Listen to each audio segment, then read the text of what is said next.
Good morning. This is not my normal type of video, but I've got quite a few people asking me about my filtration or what we use.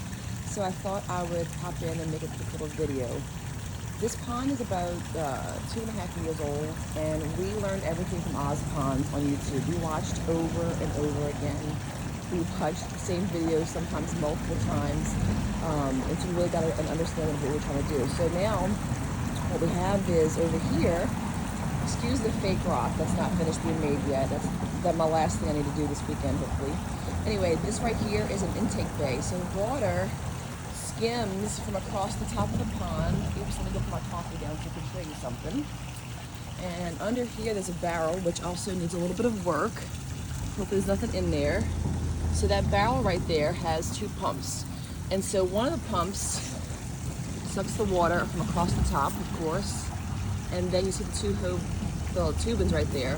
One goes to the left side of the pond around there, and then up to that little area in there, and that's the bog. And so what happens is it sucks the water from across the pond and shoots it back over there, and then the tubing goes into a barrel on the other side, which I can show you that. And when it goes into that barrel, it then goes below rocks, and then it comes up the top, as you can kind of see in here inside my giant impatient ball right there. So you see the water kind of coming up and filtered through, and then it just spills over. It's a little high right now because we've had a lot of rain. And over here you can see the barrel, which the barrel's actually pretty high too. I'm kind of squished. I need to work on that, but that's another day, maybe when it's cooler. So then that keeps circulating like that. And so it keeps a lot of the surface materials off too. Not all of it, but a whole bunch of it. So you've got crepe myrtles around here. You've got a lot of debris that falls, lots of leaves that fall.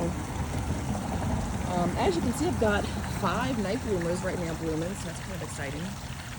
But anyway, so the water keeps circulating. I also have a pump in there that has a tubing that goes around the bottom and all around the edges, and we have little holes in each one, like along the way, not each one, along the way there's a lot of little holes, and the holes just kind of spray the water, keep it circulating. You kind of can see a little bit of the movement right here, and the fish really seem to enjoy that.